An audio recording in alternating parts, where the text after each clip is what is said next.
espera. Você agora terá acesso ao maior portal de notícias na Paraíba, no Brasil e no mundo. Diversidades e temas, jornalismo de qualidade, programa de entrevistas, pautadupla.com.br, seu novo portal de notícias. Acesso em qualquer lugar. O Pauta Dupla está disponível online, pronto para ser acessado a qualquer momento, em qualquer dispositivo.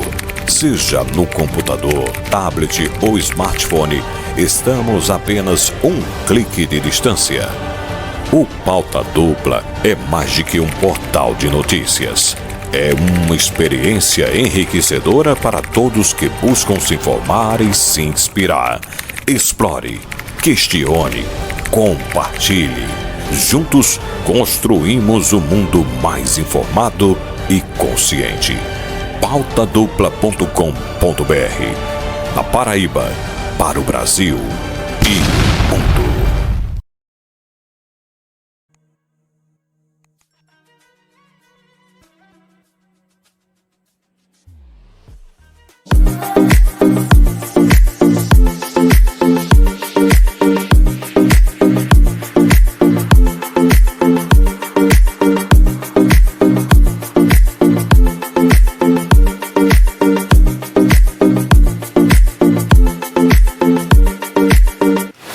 Sou Márcio Gomes, bem-vindos ao Pauta Dupla, o podcast que explora os dois lados de cada história. Você está conectado no canal Pauta Dupla, onde discutimos temas mais quentes, sobre duas perspectivas diferentes, claro. Esse é o nosso 19º episódio, então prepare-se, senhoras e senhores, para uma viagem de ideias, histórias de vida. Vivemos porque somos um programa independente que desafia o senso comum. Conto com todos vocês que estão por aí. O Pauta Dupla está em todas as plataformas, onde concordar é opcional e debater é obrigatório. Vai começar o nosso Pauta Dupla, da Paraíba para o Brasil e o mundo. Um programa feito exclusivamente para você.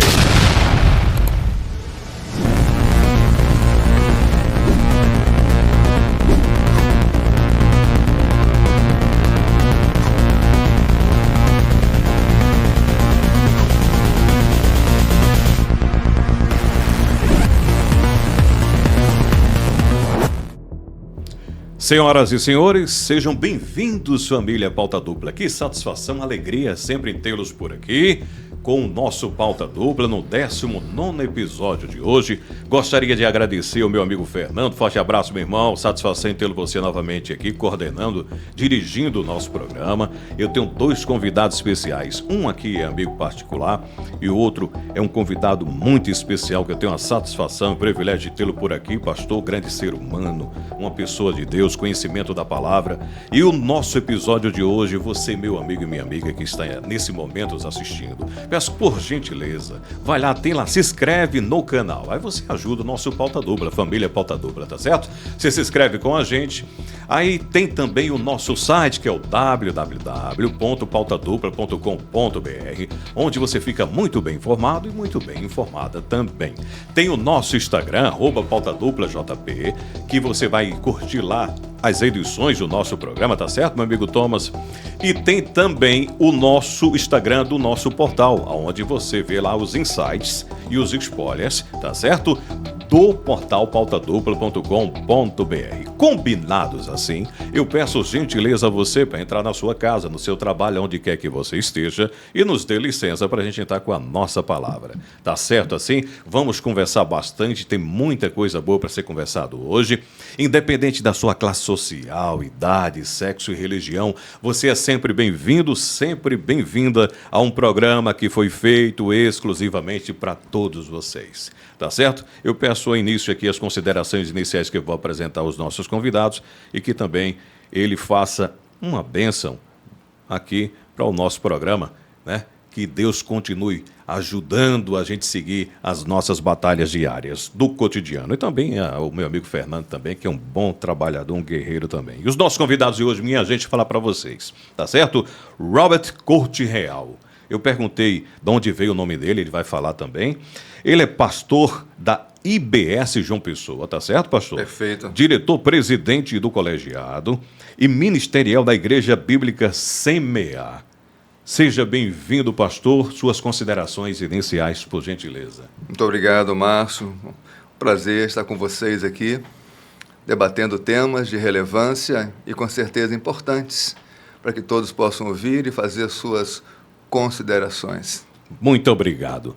E aqui do outro lado, do lado da esquerda aqui, do lado direito, vocês podem ver aí na tela, está o meu amigo Thomas. Isso, grande ser humano também, viu, pastor? Viu, pastor? Isso aqui é uma figura daquela que a gente guarda no peito, do coração mesmo. É uma satisfação tê-lo por aqui, meu amigo Thomas, que está na bancada com a gente hoje. E o pastor Thomas, teólogo psicanalista, não é isso, amigo? Pode considerar aí, resumindo, um aprendiz. Tá certo.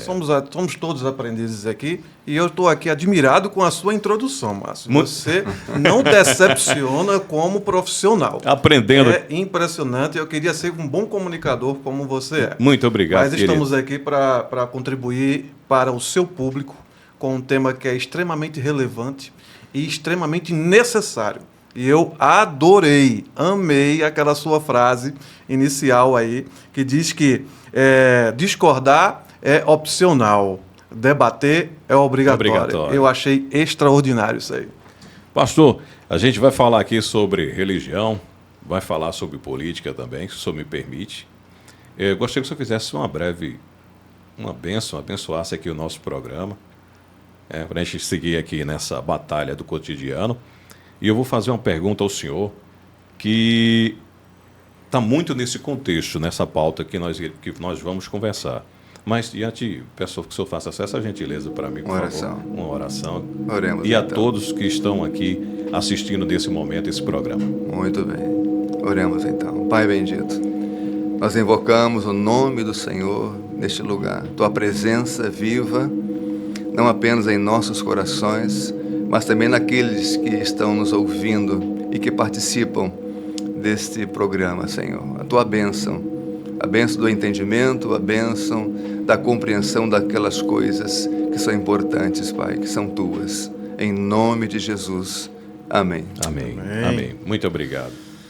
Simbora para a guerra. Vamos embora. Vamos lá. E a primeira pergunta que eu faço ao senhor é o seguinte: como a fé pode orientar as decisões do dia a dia, pastor? Márcio, a fé, ela na verdade é uma mestra, é uma guia para tudo da vida. Tudo. A fé, ela facilita a nossa vida nesse particular. Porque quando falamos que temos fé, no caso eu vou ser bem específico, uma fé cristã, cremos em um Deus criador, um Deus que sustenta hoje ainda todo o universo, que deu nome e conhece todas as estrelas, todo o cosmo. E cremos um Deus que se fez carne e habitou entre nós, nos trazendo instruções vivas e poderosíssimas e transformadoras, de modo que a fé, vindo de um Deus desta magnitude, ela se presta a dar uma direção para a nossa vida. Não apenas para acreditar num Deus, mas para saber, para conhecê-lo, porque ele se mostra, ele se revela, e a partir disto, conhecendo o caráter dele, seus valores, seus princípios, então fica fácil para o cristão organizar a sua vida, tendo por base princípios.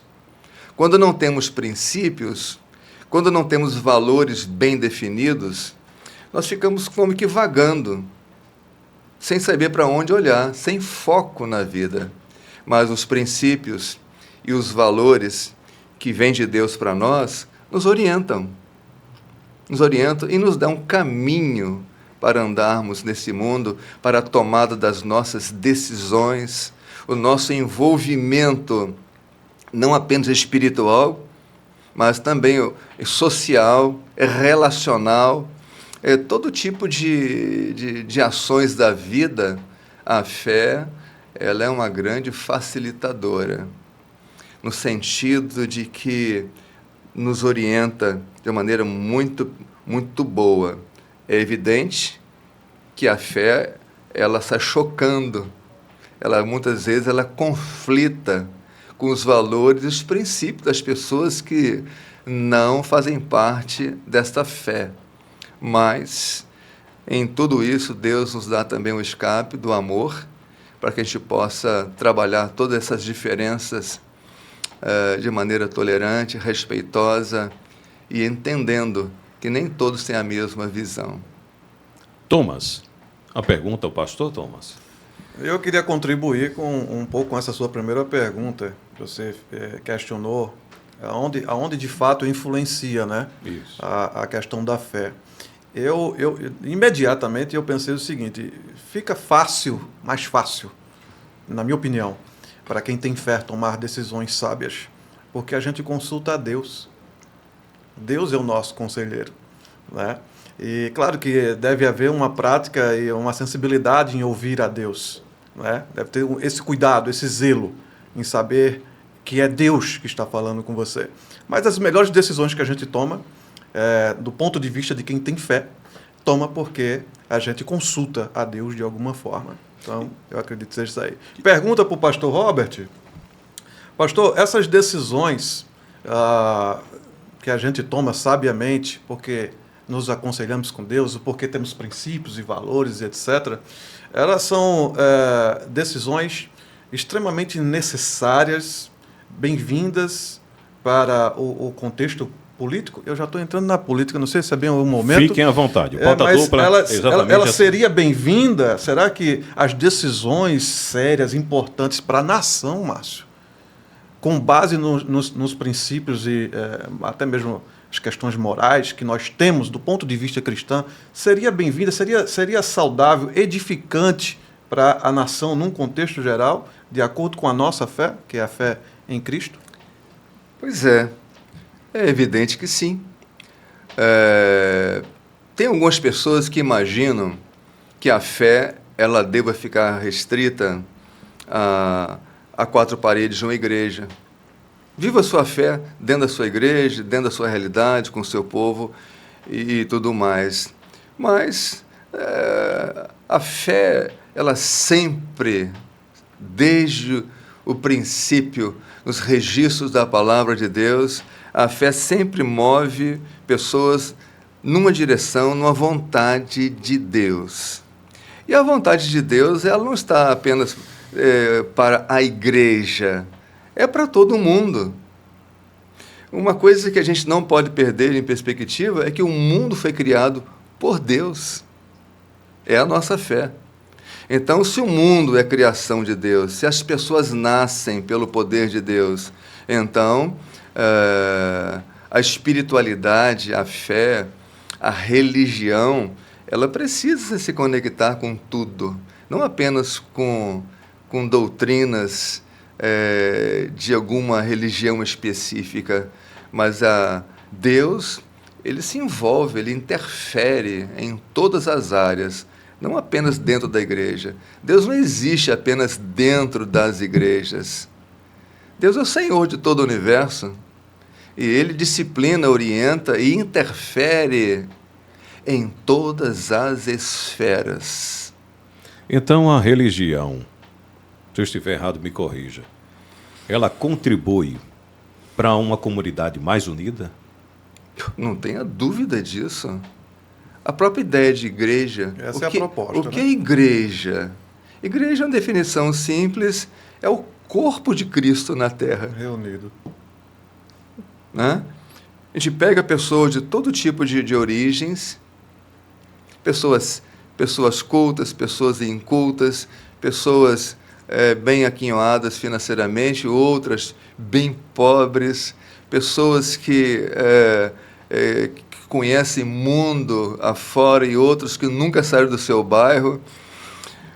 Pega esse conjunto de personagens e se aproxima na presença da cruz do Senhor Jesus, e ali, então, um olha para o outro e diz: você é meu irmão. Você é meu irmão. Eu tenho a ver com a tua vida e você tem com a minha. Olha só, Tem alguma coisa que possa aproximar mais alguém do que isso? Não é? Então, por isso é que na maior parte das igrejas, e na nossa não é diferente, não admitimos que do nosso lado seja sentado alguém de barriga vazia que não tenha o que comer. A igreja procura suprir essas coisas porque entende que ela precisa ter participação na vida de maneira ativa, responsável, na vida de todos. O mínimo precisa acontecer para que os vínculos permaneçam firmes. Pastor, o senhor é da Igreja Bíblica Semear Mangabeira, não é isso? Perfeito. Onde ela fica localizada e quais são os dias de culto? Pronto. Rua Maria Mônica Barros de Souza, número 315. É Mangabeira Procinde, bem no centro. Quem chega ali no mercado público, vindo sentido bancários, Mangabeira, chega ao mercado público, já primeira à esquerda, primeira à direita, já está na rua da igreja, a 200 metros, ela já está ali aberta. O senhor falou que está lá desde 1995, né? Exato. O senhor estava até contando aqui nos bastidores que as casas ainda ficavam muitas janelas abertas. Né? Quando o senhor chegou lá, as casas, tinha muita gente ainda que ficava lá fora, conversando. Nossa, Mangabeira mudou demais. Mudou muito, né? Mudou muito. Fez agora, na terça-feira passada, 41 anos, mas eu não tenho com segurança a população, mas parece que é em torno de 165 mil a 170 mil pessoas ali em Mangabeira hoje. Não é? Mas isso aí, há 25 anos atrás, poxa, essas lojas grandes de marcas que a gente vê hoje ali em Mangabeira, não existia nenhuma delas. Nenhuma existia.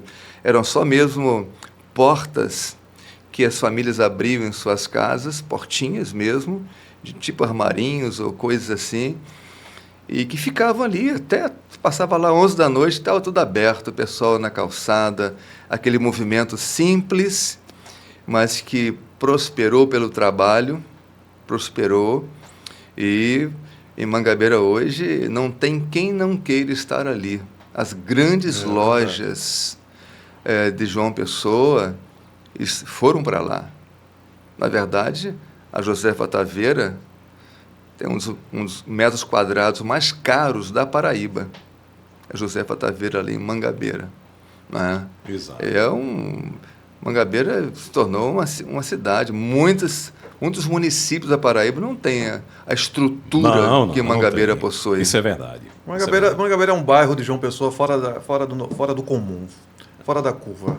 Mangabeira, há especulações, comentários de que para se tornar independente falta só a carta de euforia para se tornar independente. É claro que isso nunca vai acontecer, mas da competência que ela tem. O bairro ele é muito competente em suprir a necessidade dos seus moradores ao ponto de ninguém ter a necessidade de lá sair para resolver alguma coisa. Então, Mangabeira ela é autossuficiente. Mangabeira é um grande bairro em João Pessoa, sem sombra de dúvida. Thomas, fique à vontade de fazer outra pergunta ao pastor. Você pode perguntar. Bom, eu estou bem focado na questão relacionamento e política e igreja. Certo. Né? Então, eu queria entender, pastor, já que a igreja tem essa proposta, Márcio, que você falou aí, né, essa proposta de unidade, né, a unidade em si, ela contribui positivamente para a sociedade, do ponto de vista geral. Quanto mais unida a sociedade tiver, né, eu acredito que ela prospera mais, eu acredito que ela cresça mais. Então, qual é a influência, pastor, da igreja? Qual é a real influência da igreja desse ponto de vista? Se a igreja tem esse papel de unidade, ela também tem algum papel em influenciar a sociedade de alguma forma? Ela tem algum papel de participar das questões políticas, públicas da sociedade, ou ela tem que ficar omissa a essas questões e focar somente em relação à fé dentro da igreja, dentro das quatro paredes da igreja? Sua pergunta foi bastante ampla. A igreja, ela trabalha com família, não só com o indivíduo, ela trabalha com a ideia de família. E tudo pautado naquilo que está disciplinado por Deus. Ou seja, A igreja, ela é um elemento estruturante da sociedade. Ela traz uma estrutura para a sociedade a partir das famílias e dos indivíduos. Porque o que é um contexto de uma nação? O que é a gente fala assim, a nossa sociedade, o nosso Estado, é um conjunto de famílias. Sim. De pessoas que se organizam e moram juntas e existem de maneira comum e onde filhos são orientados para a vida. Porque o papel do Estado não atinge isso. O papel do Estado, quando muito, é oferecer escolas. Mas quem educa é a família. Os princípios, os valores, a quem compete passar é a família. Não é? Então, a igreja, trabalhando família, reorientando pessoas, muitas vezes chegam desorganizadas na igreja, Isso. sem propósito, sem princípios, com a vida completamente destruída. Chega doente, né? E numa linguagem bem aqui do Nordeste, desmantelados, emocionalmente, espiritualmente e socialmente. Sim, eu creio nisso aí. A igreja, ela trabalha com essa realidade das pessoas, levando a estrutura. E, obviamente, ela acaba interferindo na sociedade como um todo. Não é? Porque esses princípios, eles vão para a sociedade. Eles se projetam em todo o contexto social. Não é? As pessoas dizem assim, as igrejas estão se envolvendo muito com política, não deveria, ou deveria. Então, pois é. Só já está pegando minha próxima pergunta. Pronto. Já. Então é óbvio que o trabalho da igreja não é fazer política. Passa longe disso. O chamado da igreja não é para fazer política. Quando nosso Senhor aqui esteve, Senhor Jesus aqui esteve, ele não veio para mudar o perfil político de Roma ou qualquer outro. Ele não veio trabalhar isso. Ele veio com a proposta de implantar um outro reino. Isso. Para trazer uma outra realidade de vida e de organização. Outra proposta de governo. Outra proposta de governo e tudo mais, tudo diferente. Então, quando Jesus veio, ele veio para trazer uma palavra de esperança e de redenção. Ele veio para salvar mesmo, salvar pessoas, livrá-los dos seus pecados, daquilo que os afastam de Deus, trazê-los para a presença do Senhor. E então, a partir desse povo convertido, a isso, trabalhar esse coração para ali dentro, gerar os valores do reino de Deus. Pastor, aí eu lhe pergunto, qual seria, então, a previsibilidade que as ideologias não se confundam entre a política e a religião? Eita, essa pergunta aí... Repara só, sempre vai ter uma confusão. Também acho. O conflito sempre vai existir. Porque se eu tenho princípios, e os meus princípios são esses, e se você tem princípio diferente dos meus... Inevitável. É inevitável que em algum momento a gente vai entrar em conflito. E a política, ela vai se prestar exatamente para isso. Porque a política, ela passa a existir com essa proposta de procurar conciliar os diferentes, os interesses dos diferentes. Criar uma ordem, né? Criar uma ordem social. Ordem social, funcional, que...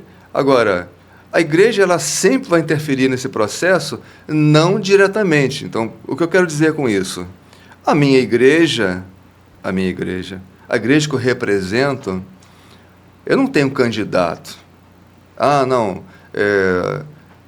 Nós somos fulano de tal, nós somos Beltrano, e todo mundo aqui de dentro vai votar em ciclano. E se não votar, não vai ser descomungado. Isso não existe e nem deve existir.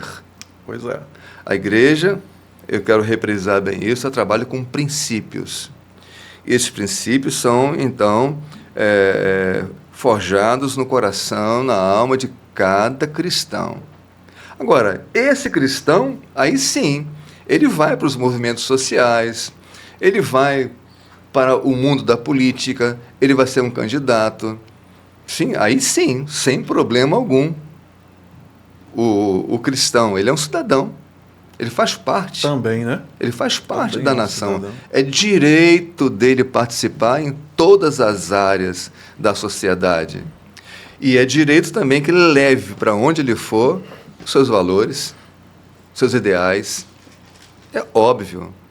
Ah, não, mas se ele é cristão dentro da igreja. Ele chegando lá, sabe, numa tribuna de uma Câmara Municipal, estadual, seja lá qual for, ele deixa a capa de cristão dele e ali ele é cidadão comum. Isso não existe.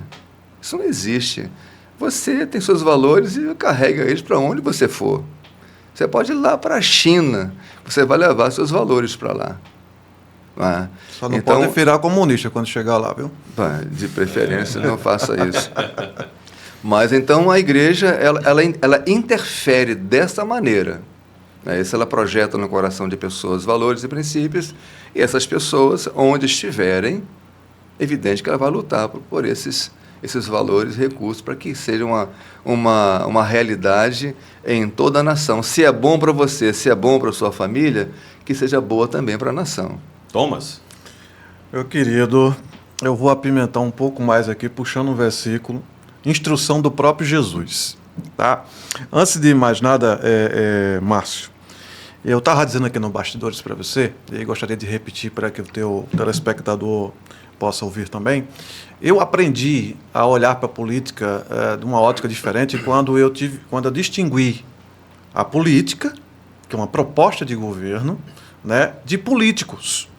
Quando a gente olha para...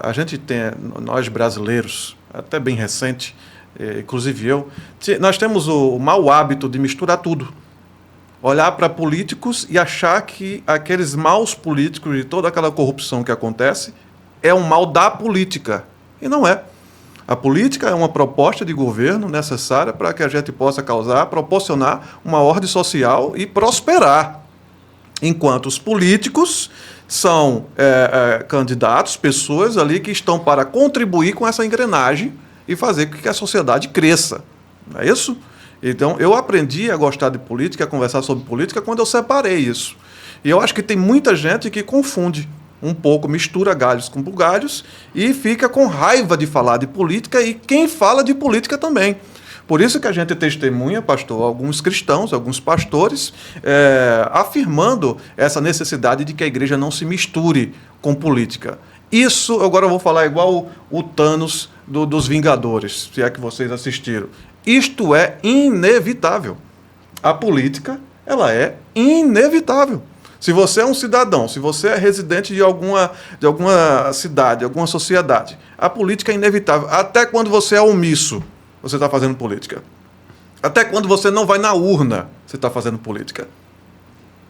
Porque você está fazendo uma escolha, você está tomando uma decisão, e essa decisão, por mais omissa que seja, está influenciando na sociedade. Então, por mais que você se ausente da política, a política é inevitável na vida de qualquer cidadão. E eu penso que, por isso, é que eu queria puxar esses 2 versículos aqui e jogar para o pastor agora a bola para ele. Pastor, rápido, são 2 versículos apenas, está em Mateus 5, versículo 13, Mateus 5, 13 e o 14. Eu vou ler só o iniciozinho, porque eu sei que o senhor vai destrinchar todo o resto, que são instruções, Márcio, do próprio Jesus. Como interpretar isso aqui, pastor? Como interpretar? Está ali, ó.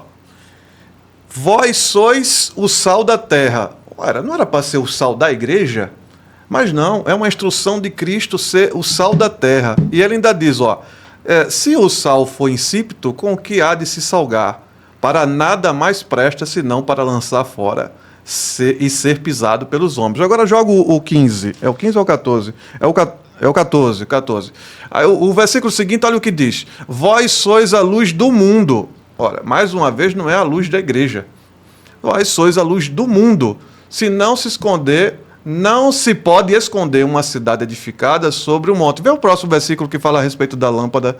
Nem se acende uma candeia, Márcio, e se coloca debaixo de um alqueire. Alqueire é... Você não acende uma lâmpada para botar alguma coisa, uma luz para botar sobre ela. Então, pastor, nós cristãos, ou pelo menos aqui de acordo com as instruções do próprio Jesus, nós temos esse papel, ou não, ou interpretei errado, mas nós temos esse compromisso com a sociedade de influenciar, de salgá-la e de ser luz de alguma forma para a sociedade?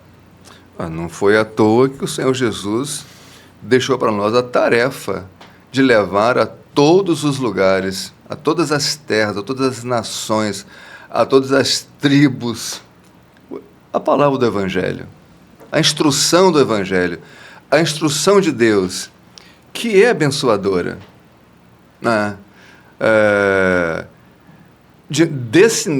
Nessa perspectiva, de fato, a igreja tem uma grande responsabilidade. Não de fazer política, mas de levar o Evangelho que estrutura, que abençoa, que aproxima as pessoas do próprio Deus. Imagina você andar em paz com Deus. Por que a humanidade hoje, Márcio, as pessoas hoje estão tão ansiosas? Minha esposa, por exemplo, fez um curso recente em que tinham lá umas 30 pessoas, dessas jovens de 24 a 30 anos, e 80% deles tomando ansiolíticos.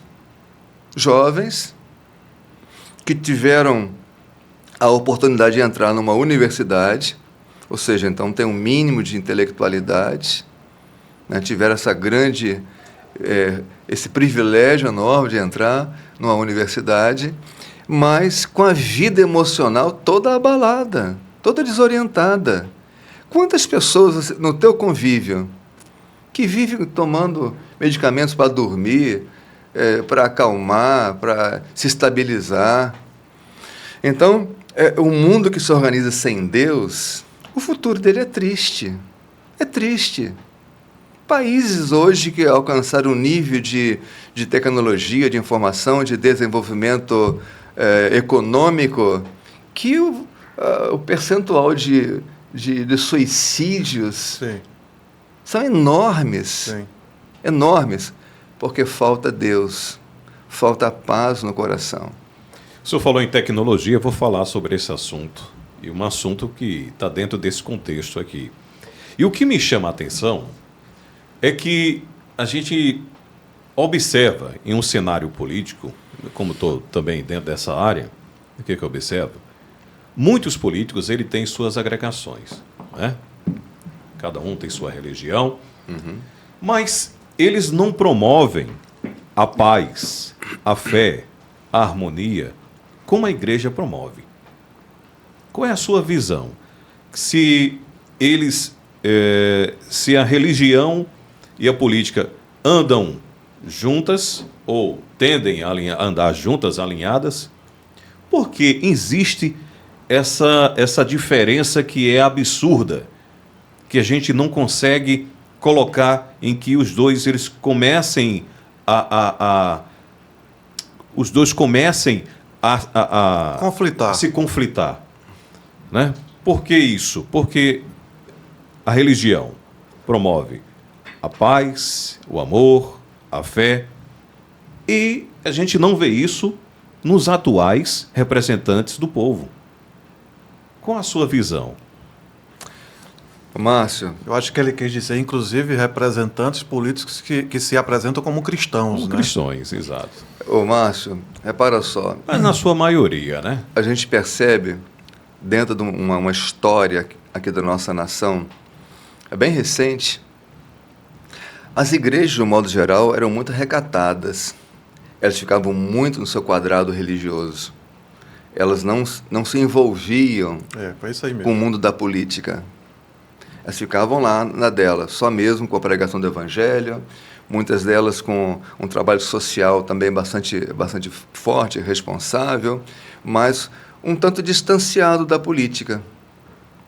Até que a igreja começou a perceber que pessoas que durante as eleições se apresentavam muito gentis e muito amáveis e que estariam ali para representar inclusive os interesses das pessoas, não da igreja, dos cidadãos, no nosso caso, dos cristãos. Chegando lá dentro, faziam bem diferente. E você há de convir comigo, de um tempo para cá, Se tornado rotina isso. é uma rotina, uma rotina. Os princípios cristãos começaram a ser sufocados, atacados de maneira frontal. Os valores da igreja, seja o valor da família, do casamento, sabe, da sexualidade, da vida de um modo geral, ela começou a ser atacada. Ou seja, uma minoria passou a exercer uma ação sobre a maioria. Aí já começa. A democracia não é isso. E é o contrário. A democracia é o contrário. Não é isso? A voz da maioria deve prevalecer. É evidente que isso não quer dizer que você vai, sabe, sufocar ou aprisionar ou descriminalizar. Ou discriminar quem pensa diferente. A tolerância deve acontecer, mas a voz da maioria precisa prevalecer. E isso deixou de ser uma realidade. Eu tive cuidado de ver o movimento do TSE. Por exemplo, até trouxe aqui um elemento. Em 2012, eleições para prefeitos e vereadores, você tinha lá um percentual de pastores, de padres, de freis, de bispos, qualquer que seja, representantes da religião estavam ali dentro. Mas, de repente, por conta dessa ação da minoria contra os interesses e os valores da própria igreja, ela reage. E em 2016, 2016, houve um aumento, um incremento de 25% de pastores envolvidos com a política. E também de padres, de freis, de pais de santo, de mães de santo, ou seja, todo mundo da religião se despertou para uma outra realidade que não fazia parte do seu cardápio diário, mas que passou a fazer porque estava se sentindo afrontado, com os seus princípios sendo dilacerados na sociedade. Princípios que já estavam em vigência há tanto tempo. Por isso que chama a igreja de conservadora. Vocês são conservadores. O que é um conservador? É aquele que ele resiste a mudanças apressadas. Ele tem uma tendência a conservar as coisas de modo que as coisas evoluam de maneira pensada, organizada, equilibrada, sem que a sociedade se desestruture. A sociedade se desestruturou, Márcio. A sociedade se desestruturou com essas ideologias todas que foram derramadas sobre ela. Você não tem mais hoje dentro da família, você não tem mais filho respeitando o pai. Grande parcela de filhos são criados fora de um casamento, mães solteiras, são pais que abandonam suas proles para fazer outras, porque todo mundo quer ser feliz. E nessa angústia, nessa necessidade de ser feliz, eles vão atropelando todo mundo, porque o importante é ele ser feliz. Não é que a esposa seja feliz, não é que o esposo seja feliz, não é que os filhos sejam felizes, não é que a sociedade permaneça estruturada, é ele. Então, esse egocentrismo, isso vem quebrando toda a linha estrutural da sociedade. O senhor acha que isso parte de um princípio intercultural e interreligioso? Sim, é cultural e religioso. Há uma intenção deliberada de quebrar os princípios religiosos. A nossa nação e todo o mundo ocidental, ela foi decisivamente influenciada pelo cristianismo. Não teve nenhuma outra religião que influenciou mais o mundo ocidental do que o cristianismo. As nações se organizaram sob os princípios da religião. A gente tem essa tendência de pensar a religião, volta a esse aspecto, como dentro das paredes de uma igreja. Mas a religião, ela olhou para fora, ela trouxe ciência, ela trouxe desenvolvimento. As grandes universidades do mundo ocidental, elas foram geradas dentro do ambiente verdade. protestante e católico. As grandes universidades. Você pega aí Harvard. Harvard é os puritanos, protestantes puritanos, o MIT, que é um centro de tecnologia, também puritano, Cambridge, também católico. Ou seja, eu tenho aqui uma dezena de grandes universidades, como Oxford, Stanford, Princeton, lema de uma grande universidade, onde até Isaac Newton estudou, e que saíram presidentes dos Estados Unidos, saíram dali. Gente relevante, muitos prêmios Nobel. Lema: sob a proteção de Deus prosperamos. Lema, está lá. Sob a proteção de Deus prosperamos. Então, a religião, ela interferiu de maneira decisiva no mundo inteiro. E vai continuar interferindo. Sim, vai. É que lá atrás, a religião, ela era o próprio Estado. Ela tinha um domínio, né? O mundo protestante veio e rompeu com isso. Essa ideia de Estado laico, a gente pensa, isso aí foi criado por gente que não é da fé. Não, isso foi criado pelo mundo protestante.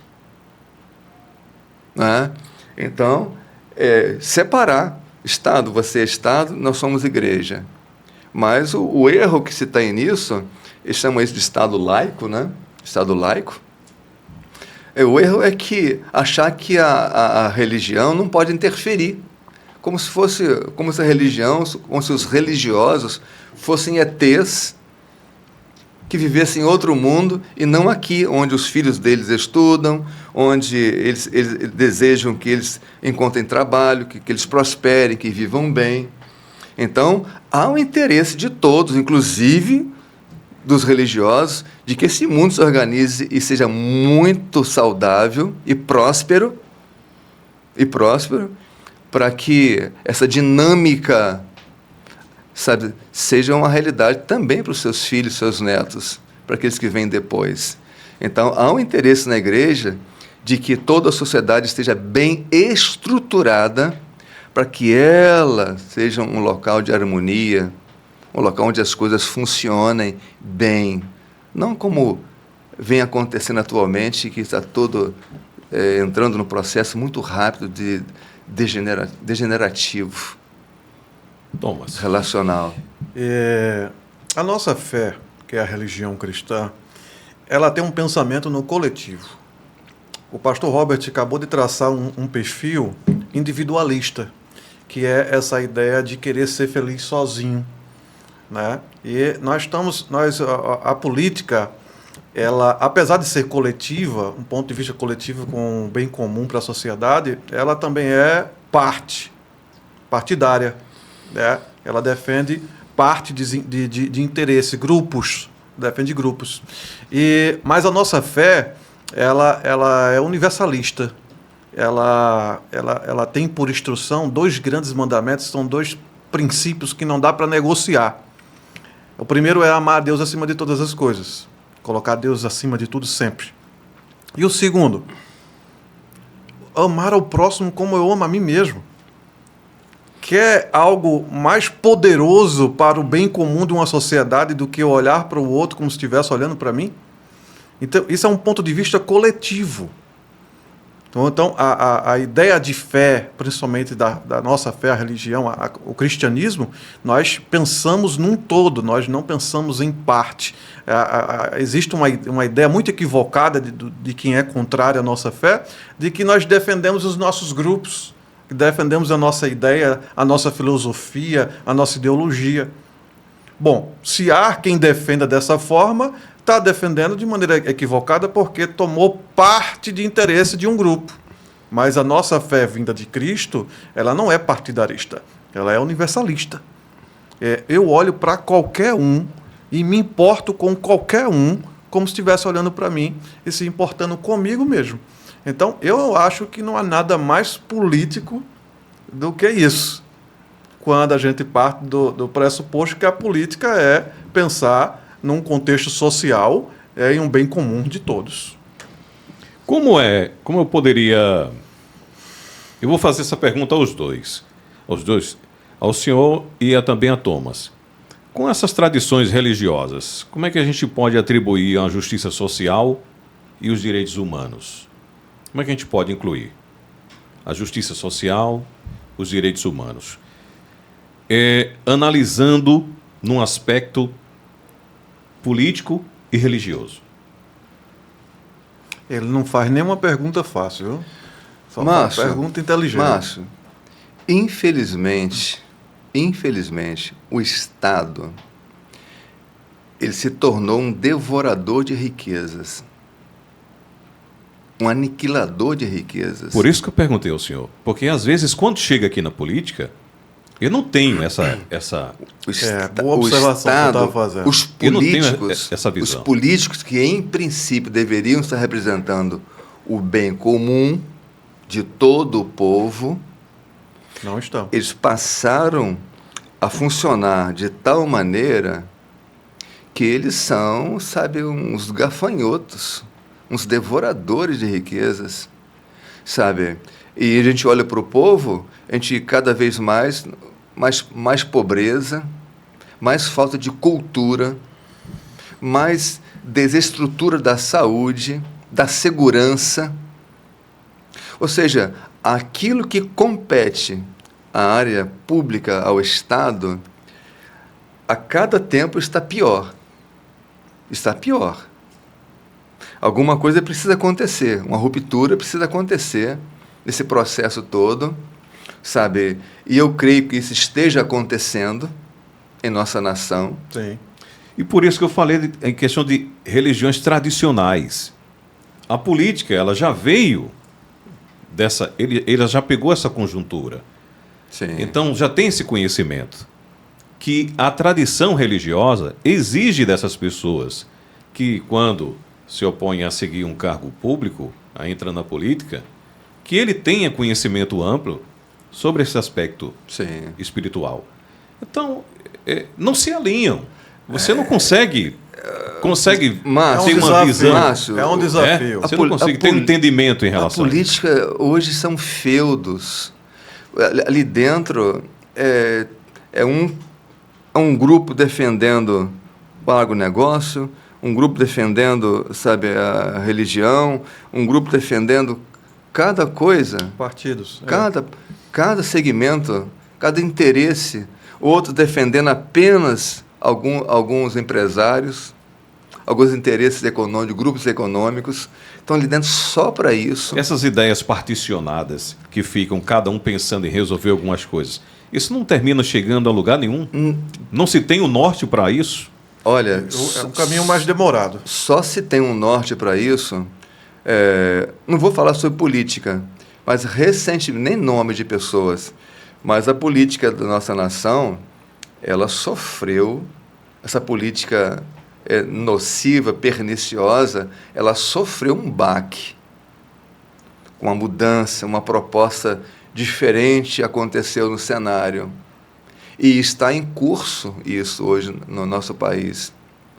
O povo, de repente, acordou, o povo percebeu o que estava acontecendo, acordou, a participação política das pessoas, de cada cidadão, está se intensificando cada vez mais. E o único modo de aperfeiçoar esse sistema, que chamam de democrático, é esse. É com o cidadão votando de maneira consciente. Agora, o camarada votava porque ganhava a dentadura, votava porque ganhava as telhas da casa, votava por causa... Entendeu? Porque o fulano é amigo. O cara não sabe nem escrever, não sabe nem interpretar um texto, mas está lá como representante de alguma coisa, seja na Câmara dos Vereadores, no Estado, a pessoa incapacitada de funcionar. Mas por que foi eleito?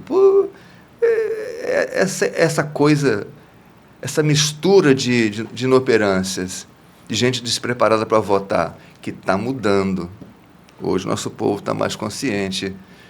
As eleições que vêm a próxima, prefeito e vereadores, já vai ser uma mudança também política enorme no país, e a próxima para presidente e para Senado vai ser definidora para a mudança dessa estrutura que começou a ser quebrada. O pessoal reagiu, esse pessoal que quer manter o status quo reagiu, os interesses econômicos reagiram, mas não vão conseguir segurar isso, porque isso está tendo uma participação popular muito forte. Pois não, Tomás, quer falar alguma coisa? Essa participação popular é o que está mudando todo o cenário, né? E isso está fazendo com que algumas pessoas abracem, né, essa ideia e tirem proveito dessa ideia. Então, esse conflito, Márcio, que você citou aí, você entende, né? Você falou aí assim, eu entendo que a religião tem uma proposta boa, né? De amor, de união, de fé e etc. Mas eu entendi que você disse isso. Mas, às vezes, quando eu olho para o lado de cá, principalmente para os religiosos, a proposta da fé, da religião, parece não surtir efeito do lado de cá. E é justamente por isso, por causa dessas observações que o pastor acabou de fazer aqui. Porque você, muitas vezes, em algumas situações, forçado pelo sistema, você é obrigado lá, e só quem está lá dentro pode comentar melhor, né, com mais propriedade, sofre as influências desses grupos. Então, às vezes, você é forçado a apoiar o agronegócio, e nem é tua pauta. Às vezes você é forçado a apoiar uma pauta que não é a sua. Então, o que eu acredito é que tem muita gente bem intencionada e pouca gente fazendo o que tem que ser feito, né?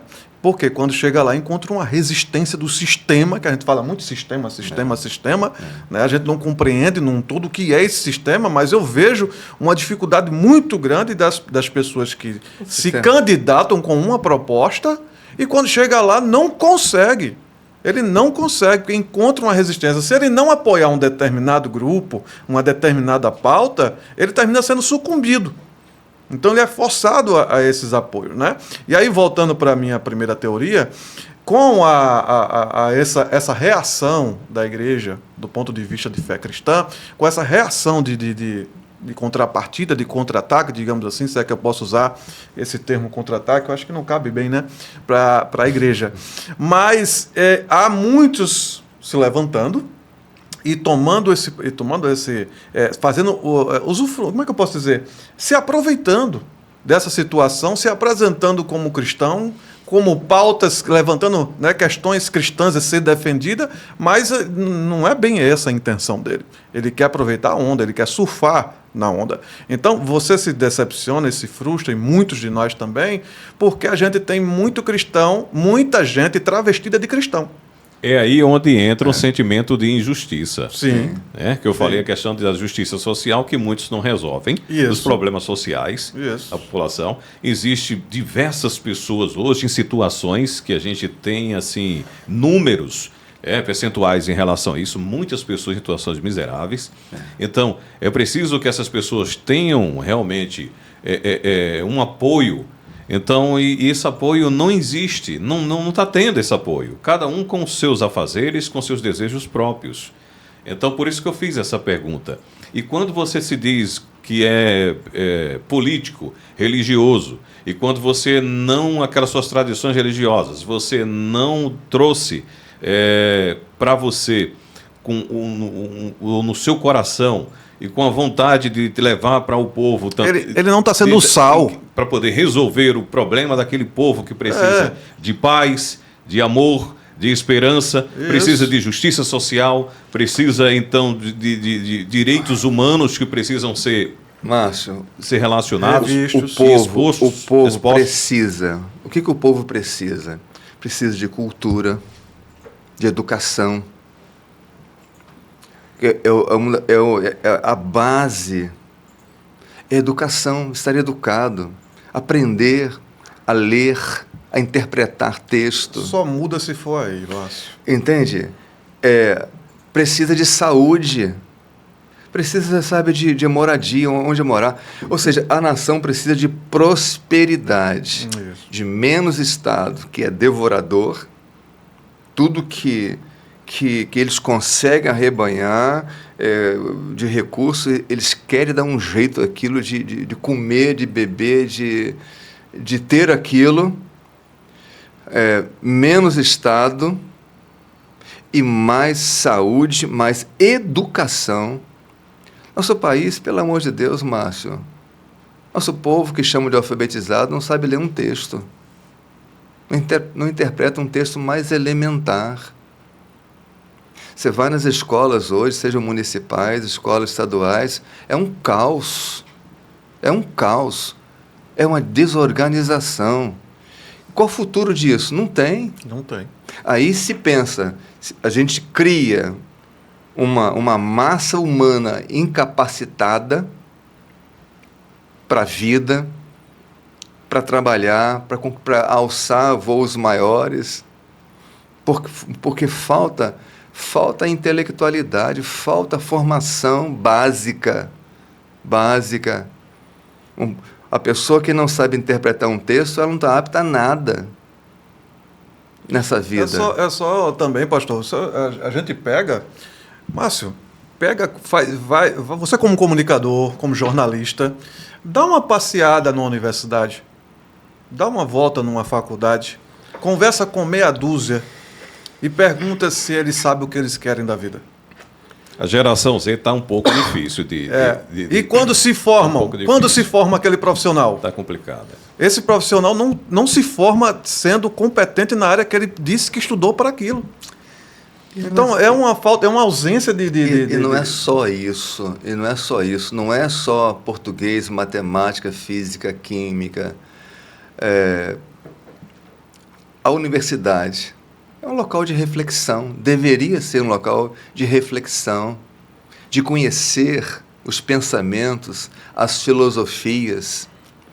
Mas hoje as universidades, as públicas principalmente, se transformaram num antro ideológico.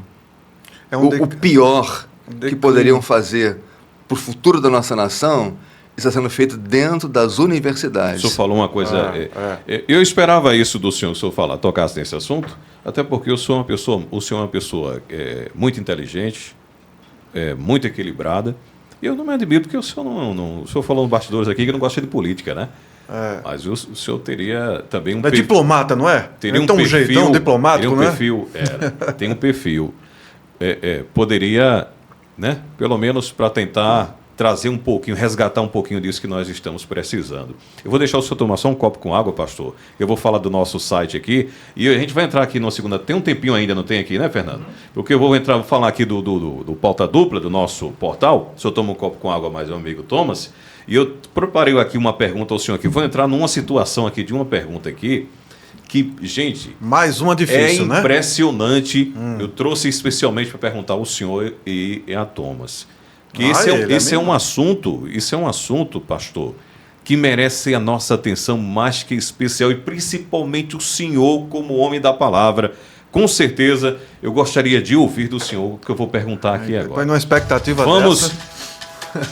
Falar aqui, Fernando, meu amigo Fernando, coloca aqui por gentileza. Gente, olha, fala uma coisa para vocês. Tem o nosso site que é o pautadupla.com.br. Você vai, acessa o nosso portal de notícias, mas é muito fácil, é simples. Como é que eu faço? Você vai lá, digita pautadupla.com.br. Lá tem bolsas, tem as bolsas que eu falo, tem a parte da nossa página lá de concursos, de economia, a gente fala também de cultura. Então, você vai clicando e você vai navegando no mundo onde você vai ficar muito bem informado e muito bem informada. A gente fala sobre cidades, a gente fala também, tem o nosso blog também do Márcio Gomes, onde a gente fala de todos os acontecimentos atualizados, deixa você totalmente atualizada sobre os acontecimentos políticos da nossa Paraíba no Brasil e no mundo. Tem a parte aí de horóscopo, tá vendo aí, gente? Mas aí você vai descendo, isso é pra quem gosta, né? Aí tem aquela parte da economia também aqui embaixo, o tempo também, você fica muito bem informado sobre o tempo aqui na nossa cidade, tá certo? E eu indico demais a você, pautadupla.com.br é o site onde você fica com a gente por dentro de tudo o que acontece nos bastidores políticos, seja na Paraíba, no Brasil e no mundo, em todos os fatos e acontecimentos, as últimas notícias em toda parte do Brasil. Então, minha gente, é o seguinte, entramos aqui na segunda parte do nosso programa Pauta Dupla. Estamos no 19º episódio. Estamos chegando aos instantes finais, mas tem um tempo ainda. O Fernando ele vai dar esse crédito pra gente desse tempo, tá certo, Fernando? É um tempo aqui que merece essa nossa atenção especial, porque eu vou fazer uma pergunta a vocês, gente. É muito sério que eu vou conversar aqui com o pastor Robert Cortes. Tá certo, professor? Robert Cortes, né? Isso, real. E também meu amigo Thomas, o pastor Thomas. Gente, um engenheiro da Google, pastor, diz ter previsto uma data em que a humanidade alcançará a imortalidade. Boa. Ele já acertou as previsões passadas em alguns detalhes. Mas isso, quando o pastor falou em tecnologia, isso me veio à mente. Mas eu tinha preparado essa pergunta para eles, porque é uma situação em que nós estamos ainda, principalmente aqui no Brasil, estamos ainda atrasados em muitos avanços tecnológicos que outros mundos estão já revelando para a humanidade. Mas isso aqui é incrível. Então, a previsão de Ray Kurzweil, que é conhecido como engenheiro do Google, ele declarou que a humanidade alcançará a imortalidade até 2030, gente. Preste atenção, gente. Isso tem sido encarado até com ceticismo, né? Ceticismo. A verdade é que um futuro em que o nosso organismo passe por processos que consigam melhorar nosso sistema imunológico por meio da nanotecnologia, e é algo que vários cientistas e especialistas têm debatido como possível.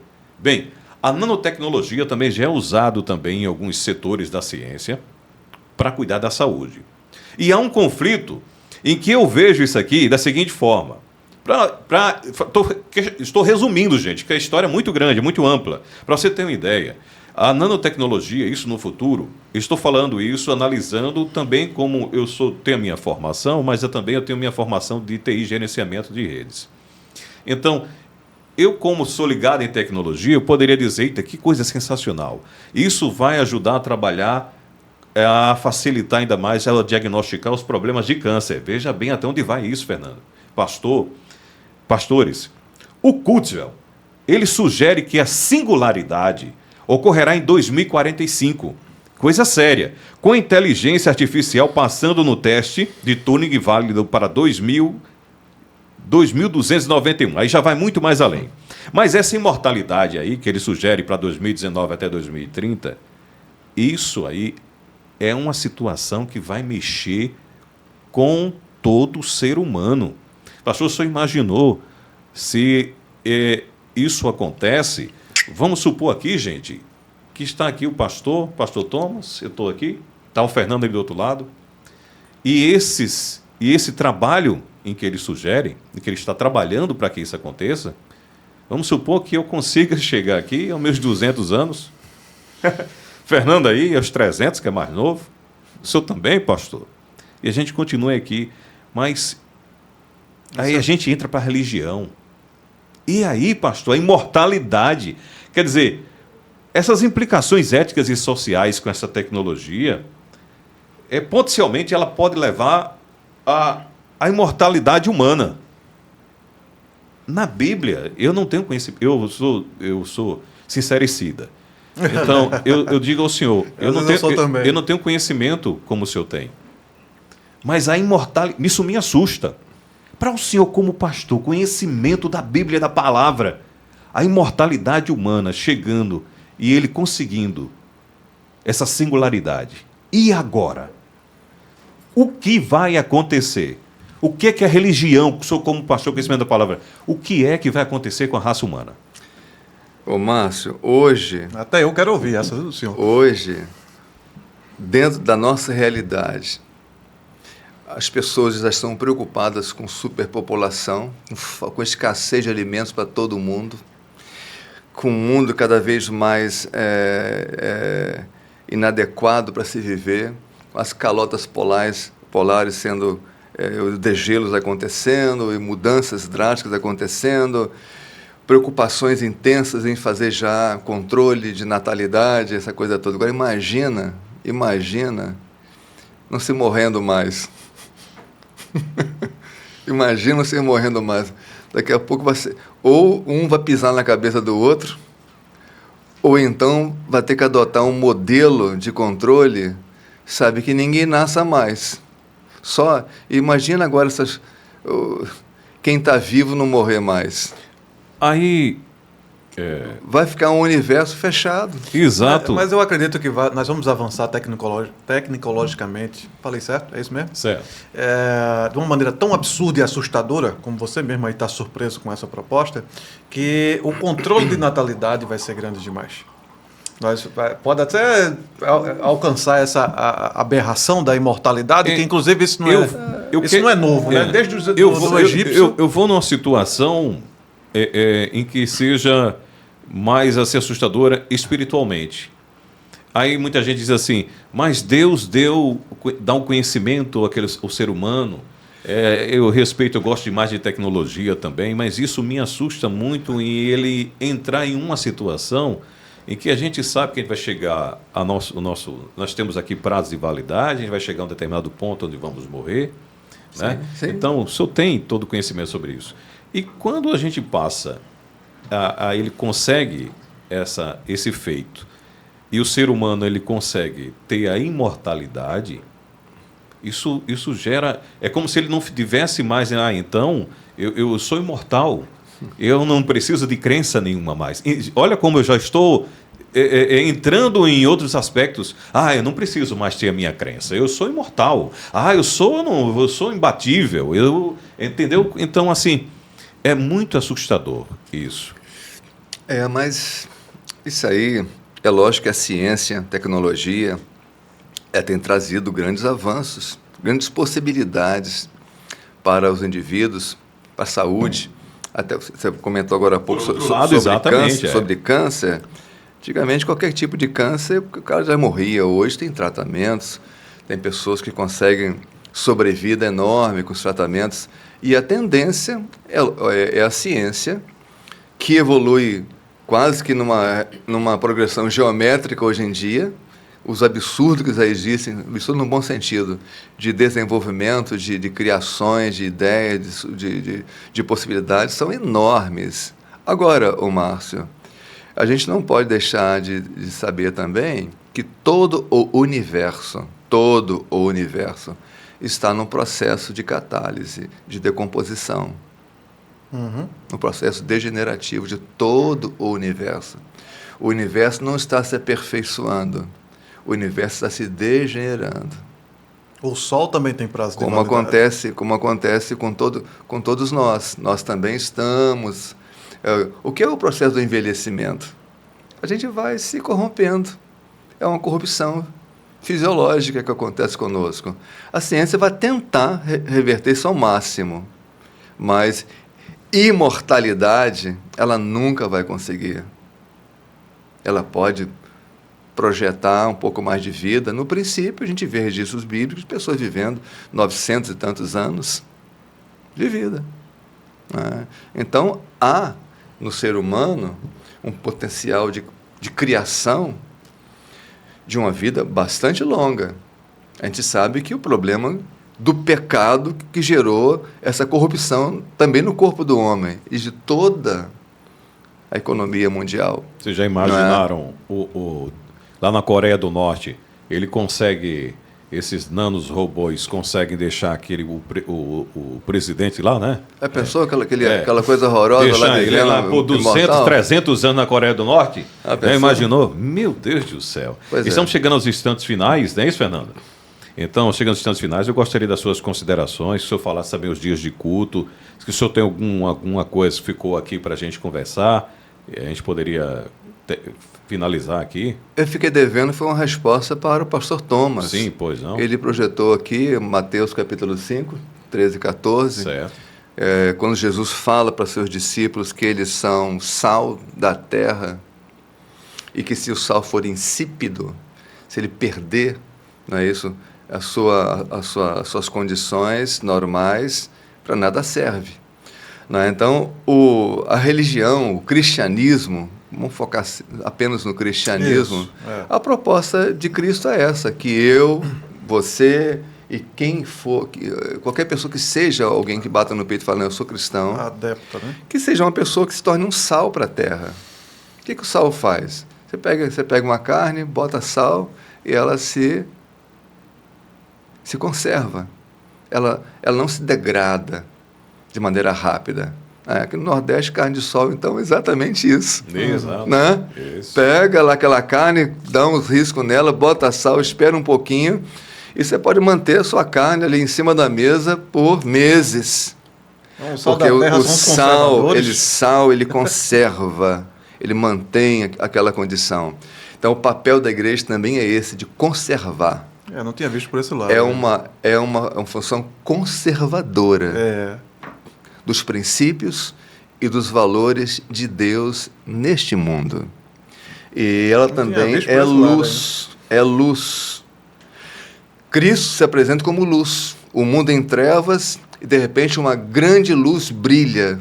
Cristo na humanidade. E Cristo agora olha para os seus discípulos, para os seus seguidores, para aqueles que imitam e absorvem os princípios dele, e fala, vocês agora são sal para essa terra. Sal para essa terra. Desculpe, luz para esse mundo. Luz para esse mundo. É o 14.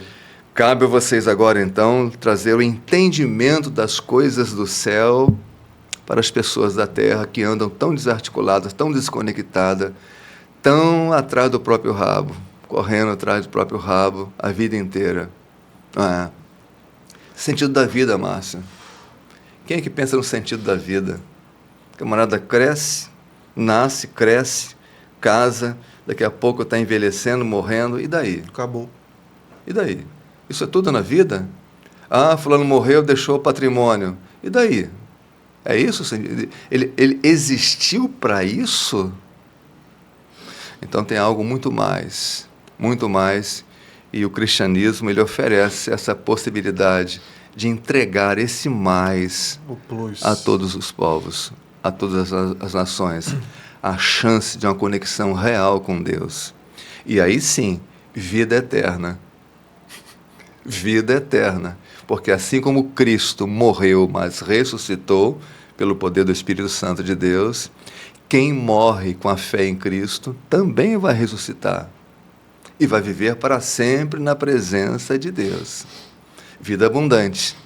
O que esses cientistas aí estão procurando de mortalidade para o corpo, é como você falou, isso vai dar imortalidade para gente ruim para caramba, os trastes da sociedade, os ricos, não é isso?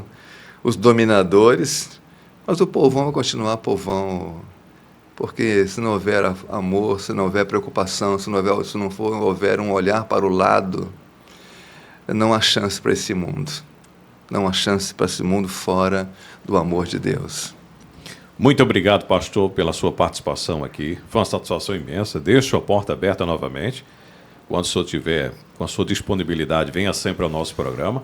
Thomas aqui está o da casa, né? Thomas fica aqui sempre à vontade. Aqui, sempre tomando um café por sempre aqui. Vem para aqui tomar um café, tomar um copo com água, pautear aqui o nosso programa. Ele é que manda aqui também. Meu amigo Fernando, esse é meu parceiro aqui. Suas considerações finais, gentileza, Thomas e o pastor, para a gente encerrar o nosso programa de hoje. Não, as minhas é só gratidão, Márcio. Muito obrigado pelo espaço que você abriu para uma pauta tão dupla quanto esta, né, e tão necessária de ser debatida. Espero que a gente, em tão pouco tempo, tenha contribuído de maneira positiva para os seus telespectadores, né, e sempre que houver espaço para um debate desse nível, estou sempre à sua disposição também para contribuir. Muito obrigado. Pastor. E Deus, Márcio, Ele está sempre levantando pessoas para trazer mudanças importantes para toda a sociedade. A gente vê na história que houve uma época que Deus levanta um menino, um moço, muito novinho ainda, que foi abandonado por irmãos, vendidos, José, levado para um Egito, e lá ele é levantado por Deus para trazer um tempo de provisão alimentar para o mundo daquela época. Deus se preocupou com isso. Não só com a religião, se preocupou com as nações, levantando José.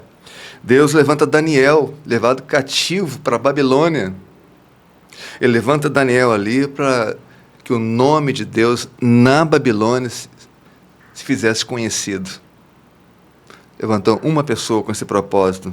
Levanta Davi, o menor da sua família, para reinar sobre todo o Israel, para trazer um tempo novo e próspero para Israel.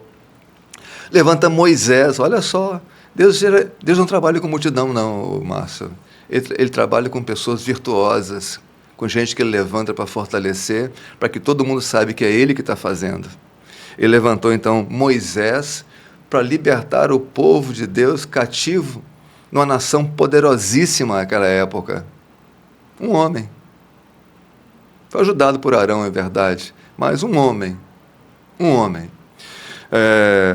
Ele levanta um rei ímpio, um rei persa. Olha só, Deus agindo no coração de um rei persa que nada a ver com a religião de Deus, para trazer libertação ao povo dele e também restauração para Jerusalém. Que palavras finais são essas? Deus, ele interfere em todo o mundo, não só dentro de uma igreja.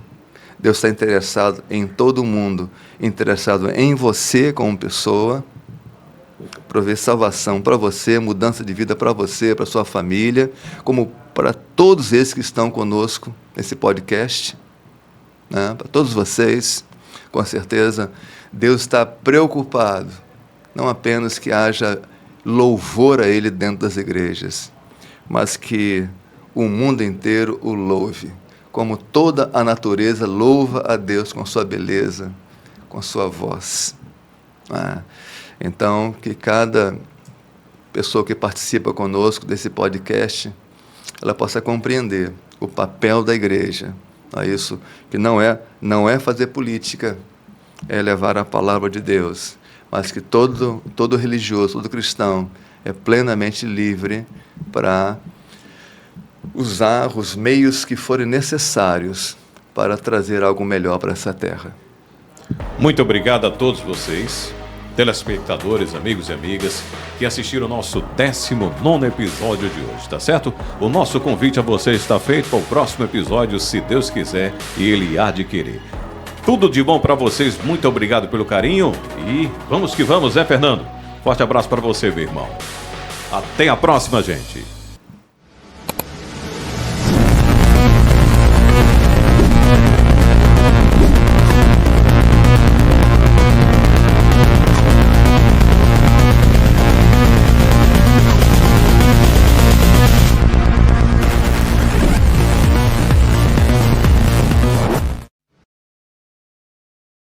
Acabou a espera. Você agora terá acesso ao maior portal de notícias na Paraíba, no Brasil e no mundo. Diversidades e temas, jornalismo de qualidade, programa de entrevistas, pautadupla.com.br, seu novo portal de notícias. Acesso em qualquer lugar. O Pauta Dupla está disponível online, pronto para ser acessado a qualquer momento, em qualquer dispositivo, seja no computador, tablet ou smartphone, estamos a apenas um clique de distância. O Pauta Dupla é mais do que um portal de notícias. É uma experiência enriquecedora para todos que buscam se informar e se inspirar. Explore, questione, compartilhe. Juntos construímos um mundo mais informado e consciente. Pautadupla.com.br, na Paraíba, para o Brasil e o mundo.